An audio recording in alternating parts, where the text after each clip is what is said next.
So, hi. Hello again, Erica. Hi, Glad to attorney. see you. Glad to see you too. Okay, so today we're here to talk about the situation when a parent should pass away without a will and there is more than one heir or more than one child. So, let me know your questions on this.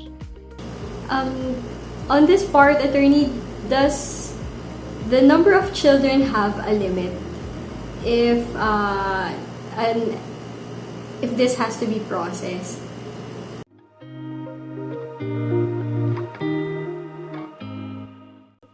Hmm. Well, as a practical matter, there's always only a certain number of children, except in very extraordinary circumstances. But I mean, most of the time, there are the family if the parents were married, and under our law, they're called the legitimate children. And the if they if the children are the only heirs, the property will be divided equally among them. So how many there are, uh, the effect will be it's into that many divisions. So if there are three, it will be divided into three equal shares. If there are four, it will be divided into four equal shares. This assumes that the other parent is not still living. But of course, if the other parent is still living, the married parent, the widow now, or the widower, would be entitled to a share equal to what one child would inherit. So if there are three children, the inheritance will be divided into four because it's three children plus one parent. Oh, okay. Wow. So I didn't know that. That's very very clear. And I think attorney, if for example, of course there are cases wherein there are legitimate children and then there are also illegitimate children. So how do we handle if that will be the case?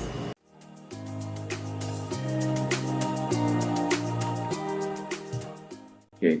It can become more complicated in that situation if there is a family with there are children born of the marriage, and then there are children who are not born of the marriage, who are also the children of the deceased, the person who passed away. The basic rule is that they are all entitled to inherit. The law provides as the share of the legitimate child a certain portion, and then for the illegitimate child, the default inheritance is one half that which legitimate child is entitled to. So you're going to get into fractions. So, for example, if there is one child born of the marriage and then there is another child who's not born of the marriage, the amount guaranteed to an illegitimate child is one half that which a legitimate child is entitled to. This how much exactly one child will get depends on the specific situation. Because, for example, in that situation, there's also, of course, the perhaps there's the mother, also the widowed mother. So she's entitled to an amount equal to her legitimate child, and then the illegitimate child, or the child not born of the marriage, is equal to an amount that is less, which is one half of the one which the legitimate child is entitled to. So you'll have to work out the fractions for each specific situation. It's also worth pointing out that people don't necessarily understand exactly what is part of the estate. What is the scope of the inheritance? So, for example, if there's a house and land that the couple owned, the husband and the wife, and then the father should pass away, and then the question is, what is the inheritance and how is it going to be divided? The entire house and lot is not owned by the father in many circumstances. It's actually one half owned by the mother as her share of the conjugal property. So you take that half out in your calculation, and only yung kalahati, only the one half, is the estate of the father, which is going to be divided among the heirs. So the one half, in the situation where there's one child born of the marriage and one widow who survives, the one half that was owned by the father, that is now going to be divided into two. So essentially, the legitimate child will get 1/4, and then the widow will get 3/4 of the entire estate. Oh, I'm sorry, of the entire property. See how sometimes you can slip up even then. The of the house and lot, the mother will own 3/4, and the child will own 1/4, if they're the only heirs. Attorney, what if, for example, the parent of the illegitimate child is also alive? Will they have inheritance, or they're not included in the equation?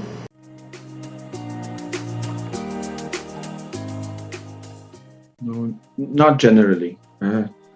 The If there is no marriage relationship, the parent of the child not born of the marriage is not an heir, not an intestate heir. That is a situation where there is no last will and testament. So no, not in that situation. Oh, okay. So do we have to, for example, do we have to find out if there are illegitimate children of the parents, or is it our duty or responsibility, or if there's none that we know of, then we just proceed with dividing it into the legitimate children?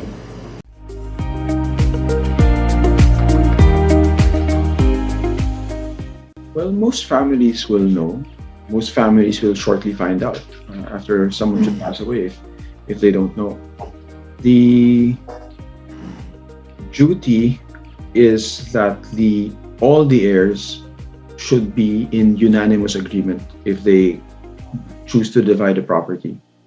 They all have to sign off on a document, or must authorize someone to sign off on their behalf on how the estate is going to be apportioned, following the laws of inheritance.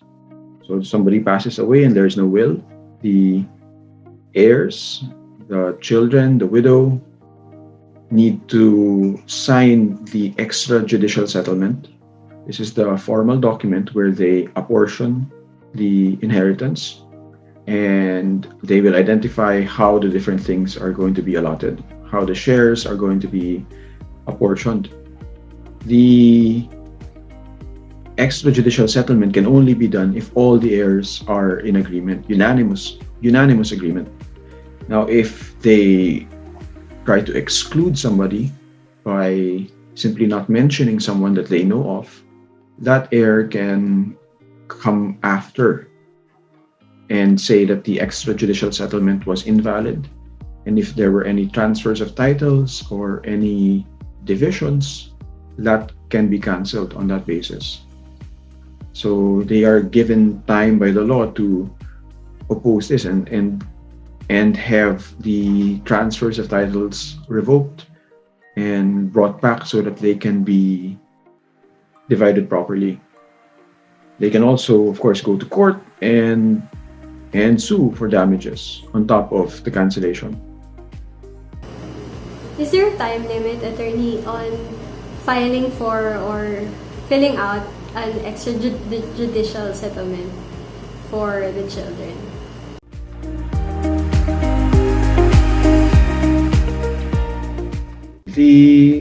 There is no time limit in that you can do it anytime after the person passed away, but there are practical reasons why you should do it earlier rather than later. Under our law, there is 1 year within which you should settle the estate and pay the taxes. After that, the estate tax, the inheritance tax of 6% will be 6% of the entire estate is going to be subject to penalties, surcharges, and interest. So this will add up year after year. So if you don't do it within the 1 year period, you're going to be subject to 25% plus 6 plus 20%. So the surcharges and penalties that go up are tacked on year after year. If you don't do that, they will just keep adding up until it becomes a practical problem. Is it even worth it to settle the estate, to do the extrajudicial settlement when paying the taxes in order to effect the transfer is going to be penalized so much already by having failed to pay the estate taxes within the 1 year period? Oh, I see. So the children must do it like as fast as they can after the passing of the parent. So is it also the same? What are the differences or the similarities of getting an extrajudicial settlement compared to a deed of sole adjudication?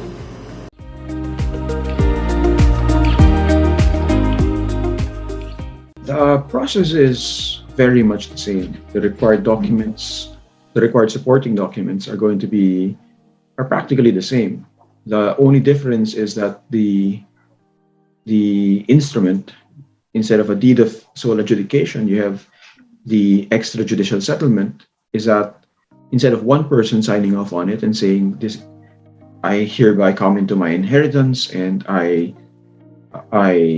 accept it. The extrajudicial settlement instead has the heirs, multiple heirs, dividing the property among themselves or deciding what to do with the property. So they all have to approve it instead of just one person. Okay, so can they do it like on their own as well, or at this time do they need a lawyer, or do they need to go to BIR to get the forms?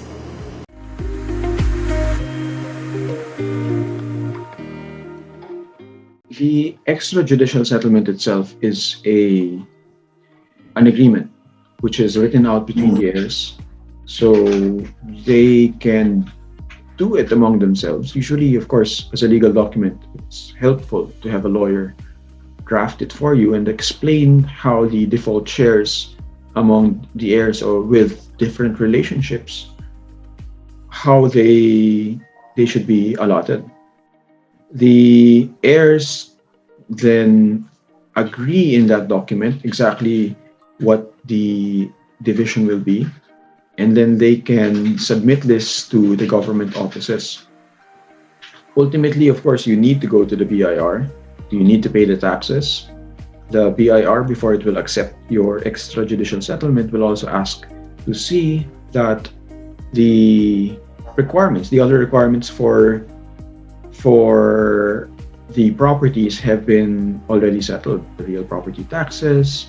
The BIR will want to see whether there are other properties which should have been included in the estate. So you need to submit other documents like the certificate of land holdings to show that the entire estate, all the owned properties have been already addressed in your extrajudicial settlement.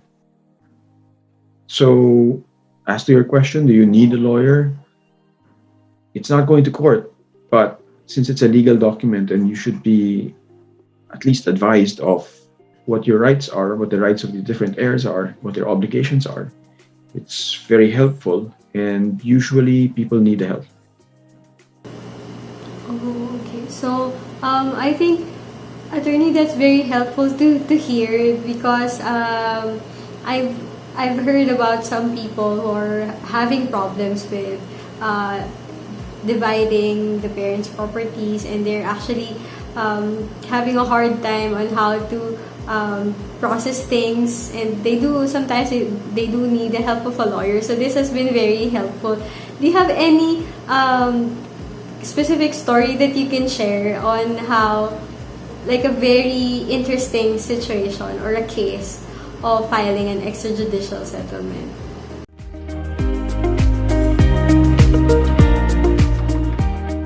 Well, an extrajudicial settlement extrajudicial means out of court. So Okay. one advantage it has is that you don't need to file a case and go to court for it.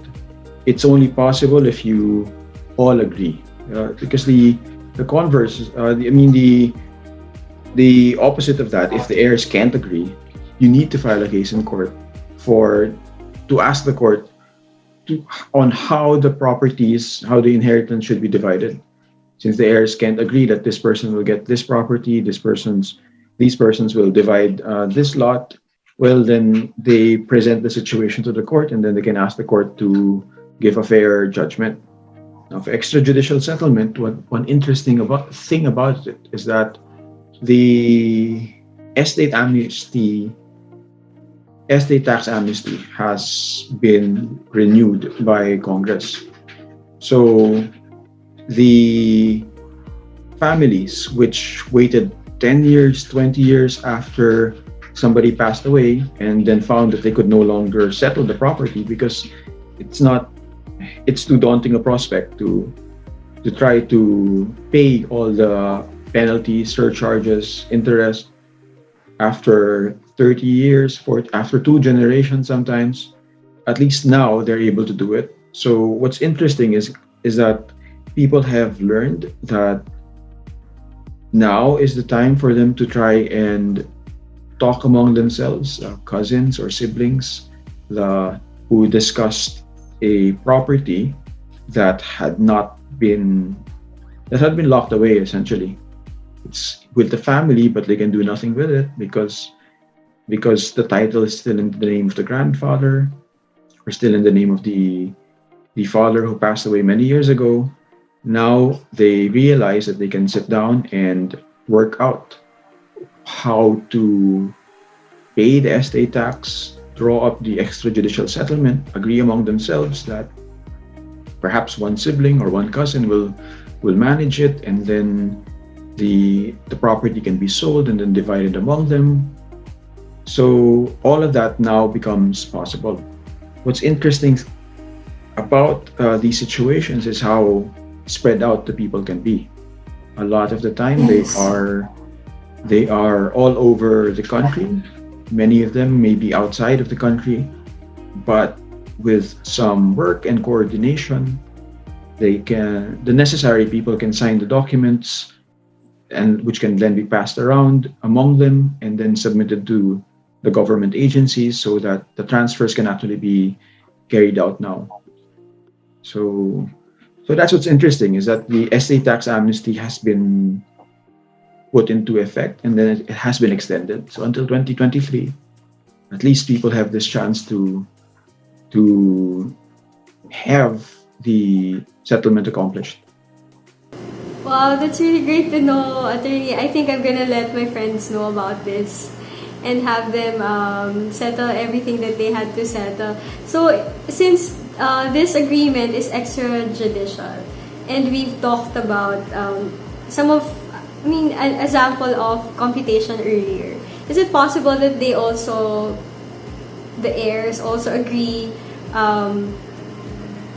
using a different portion, like a different fraction or hatian? Especially if it's a property, it's not really in money, or they don't want to sell some of the properties of the deceased parent. Will that be okay?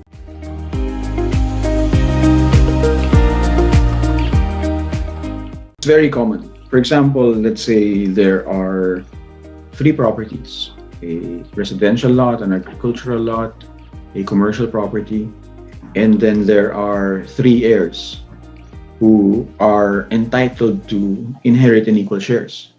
But of course, these three properties will not be valued at the same price. Perhaps the residential is more valuable than the agricultural, perhaps the commercial is more valuable than the others. But the three heirs do not want to be co-owners of all the properties. They don't want to each own 1/3 of the residential lot. All of them will own 1/3 of the commercial, 1/3 of the agricultural. They want to go their separate ways after this. They have their own lives, they have their own priorities. Perhaps one of them wants to run a business, perhaps one of them never left the family home and wants to continue living there. So So despite the three properties being valued differently, they can just simply agree among themselves in the extrajudicial settlement that property A will go to this sibling, property B to that sibling, property C to that sibling. Also, in other situations, perhaps some siblings might just choose to waive the inheritance. They decide that perhaps the other siblings need the inheritance more. One sibling has already moved to another country and does not want to be responsible for the upkeep or taking care of the family home where they grew up, whereas one child will want to continue to raise his or her family there. So they can certainly agree in the extrajudicial settlement that instead of the equal shares, or instead of whatever the law provides among them, they want a more practical allotment. That's why it's a settlement. It's an agreement among them. They can decide that instead of what the default shares of inheritance are, we can essentially make a total or a partial waiver on behalf on for of the inheritance. A total or partial waiver of the inheritance is possible in those ways. Attorney, what if, for example, one of the children has also passed, and of course, this child also had their own children. So, what should be done in that case?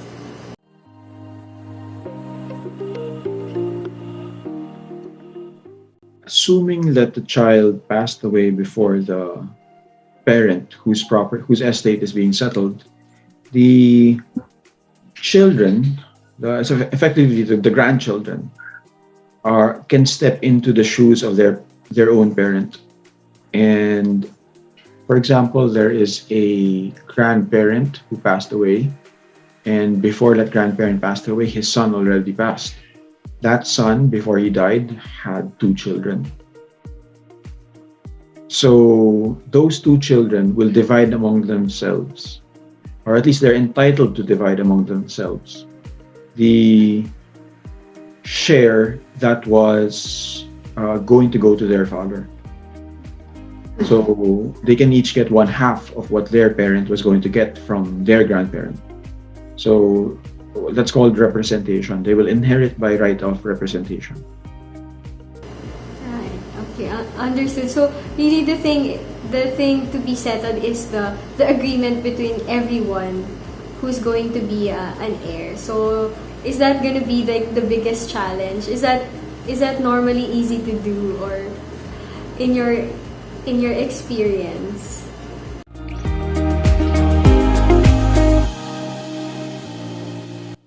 This very much goes into family dynamics. I mean, of course, there are logistical challenges. Perhaps if somebody lives in another country, you need to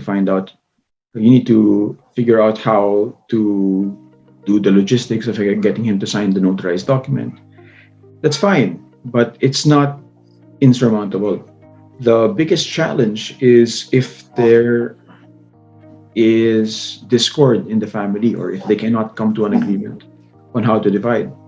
If in principle they cannot agree, they cannot all sit down and agree that this is how we divide the property, extrajudicial settlement simply will not be possible. So the addressing the logistics, getting the documents, and all of those other things, those are not as big obstacles as the fact that there's no agreement that can be made in the first place. But if the family is in agreement, magagawa ng paraan yan. You can figure out how everybody can sign, how the documents can be notarized, how the missing documents can be found or reissued. Those things are worth doing as long as the basic agreement in principle can be reached. But if there's no agreement to be made, you simply cannot avail of this. And either the property gets locked away, or you go to court. Or, as often happens, it gets left for the next generation again to figure out.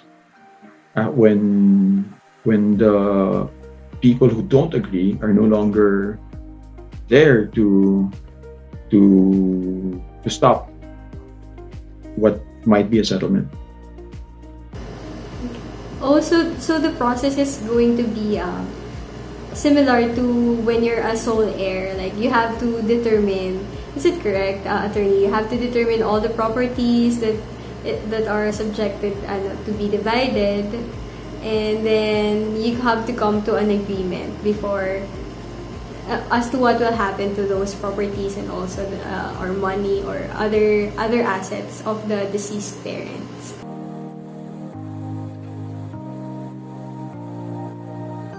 Is that correct, attorney?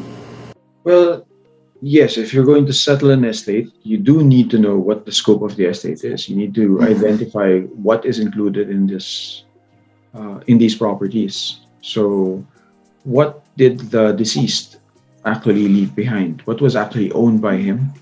You need to go investigate that. You need to show documentary proof of that.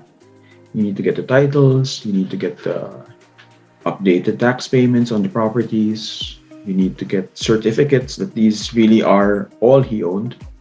And then knowing that, you are now in a position to discuss among your relatives what is to be done. So you can now discuss how exactly are you going to divide all of this.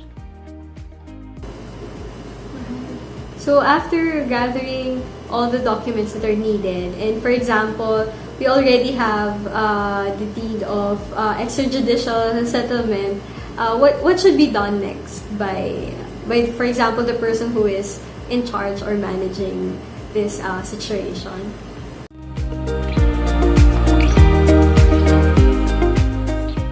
So assuming that the supporting documents have already been obtained, titles, the current tax payments, everything has been updated or retrieved, the extrajudicial settlement itself should be finalized. Everybody should sign off on it, or at least authorize somebody else to sign it on their behalf. You should sign it.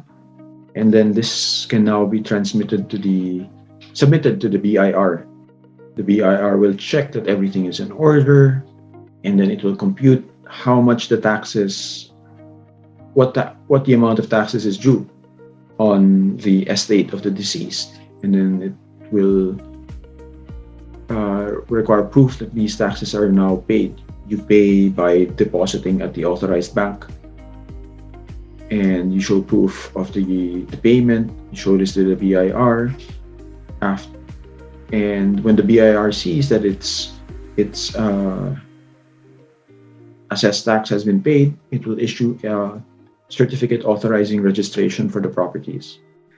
The CAR, or the electronic CAR, which after you get this from the BIR, you can now bring it to the Register of Deeds where the properties are located, and you show them the extrajudicial settlement along with the supporting documents and the BIR ECAR, and the Register of Deeds will accept these and now transfer the properties from the name of the deceased to the people named in the extrajudicial settlement to who are supposed to come into its ownership now.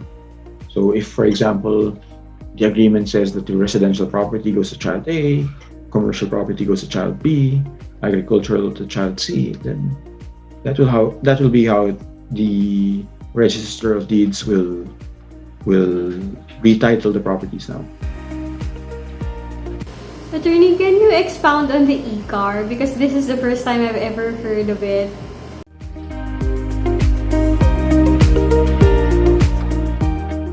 It's a certificate. Before 2014, it was drawn up by the BIR. It still is, but now it's issued electronically. It's now an ECAR, electronic certificate authorizing registration. It is a certificate from the BIR that the transfer taxes and the taxes due on the property have been paid, and this is the proof that the Register of Deeds will require before it will before it will transfer the property in accordance with an extrajudicial settlement. So it's exactly what it says. It's a certificate from the BIR authorizing registration. So the Register of Deeds, who is supposed to register the property, will ask for it, and once they receive it, they will accept it, and along with the other documents, use that as a basis to actually transfer title to the property, because ownership in the Philippines is proven through title. May titulo ba yan? They will not allow a transfer of the title, yung titulo, unless meron kang ECAR. Oh, I see. So, each of the heir should they have their own ECAR, or is it gonna be like one document saying everything for all the heirs?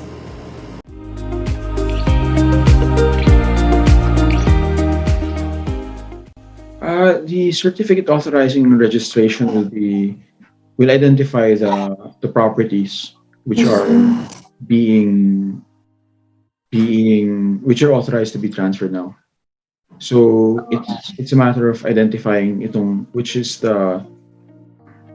actual property is authorized to be registered. Okay, understood. Yes. So after bringing the ECAR to the Registry of Deeds, they will give authorization or the transfer of titles. Is that right? Is it the Registry of Deeds who give the new titles to the heirs? Is that correct?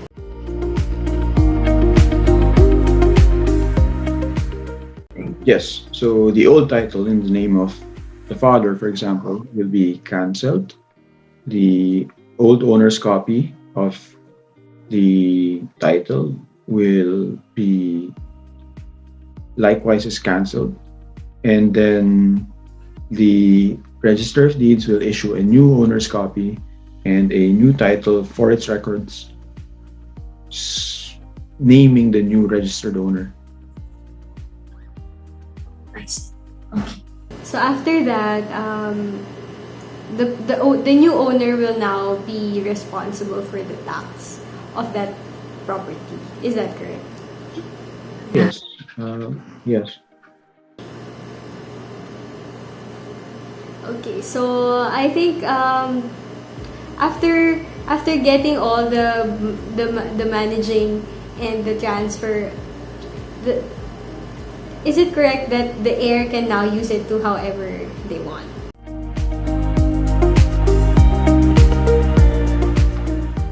Well, the heir is now fully the owner of the property, the registered owner. So the heir can decide what to do with it as a full owner. Now, subject to the validity, of course, of the extrajudicial settlement. Now, if later on an unnamed or uninformed heir should find out that he was not given notice and was not able to participate in the settlement of the property, he can come and oppose all of this. Should come in within a couple of years, so that there will otherwise he might be barred from complaining with respect to the registered title. But in other respects, the new owner really is an owner with all the rights that accompany being an owner. You can do what you wish. That's exactly the point of settling the estate, so that it's no longer up in the air what the rights are, but it becomes very clear. So if he wants, he can go and sell the property. If a buyer is looking now for proof that the seller has the right to sell it, it's very clear that if the title is registered in his name, he has full rights of ownership and is able to sell it. Right. Well, thank you so much, Attorney. I think that's all for my questions for this topic. I really learned a lot, and the process is very easy to follow, and you just have to get I think I just have to get, if I were in that case, I just have to get everyone to agree. That's what I really learned today. Well, it's easy in principle, but Yes. I, of course, in practice, it's often the case that some of the documents are hard to find. Perhaps Yeah. the person who passed away did not Understand. organize them, or perhaps it's found that documents are missing. His copy of the title is missing. You need to ask for a reissuance of the old owner's copy, or other supporting documents are no longer available or can no longer be found. And the logistics of getting everybody to agree is, Right. well, assuming everybody agrees, it can still be challenging because of course you need to get them off to sign. If somebody's in New York, somebody's in California, somebody's in Batangas, so it still takes considerable work and investigation. Just checking that everything is there takes effort. If you find out that not all the documents are there, you need to go get them, and then you can work out how all the heirs can now sign the agreement that is drawn up. So the agreement, of course, needs to express their wishes, uh, and it needs to be clear exactly who gets what. So I tried to be clear about the general steps, but in the details become very Yes. important for each specific situation. So, I think it's been very helpful. I know that it's gonna be a very tedious process, but at least for people like me who have totally no idea on what to do, this has been very helpful, and it has really shed a light on how to process these things. Because sometimes it's really daunting. We've the people who are dealing with this case have just had a parent who has passed, and then they still have to process these things, and they're given probably a time limit for at some sort, and some other documents are really hard to get. So it might be daunting for some, but I think has been a very helpful discussion on how to manage this situation. So thank you so much, attorney, for explaining on how to do this, and on how to do it step by step. Thank you also for your questions. I will mention that it used to be that the period was even 6 months instead of 1 year. So I'm glad that law was changed exactly because of what you said, that people are dealing with a recent bereavement and giving them further time. And also the estate tax amnesty, giving them further time to settle all of these obligations and at least be able to unlock the properties is very good, at least at this time. So thank you again, Eric. Thank you so much, attorney. So I'll see you in the next part of our video. See you. Thank you.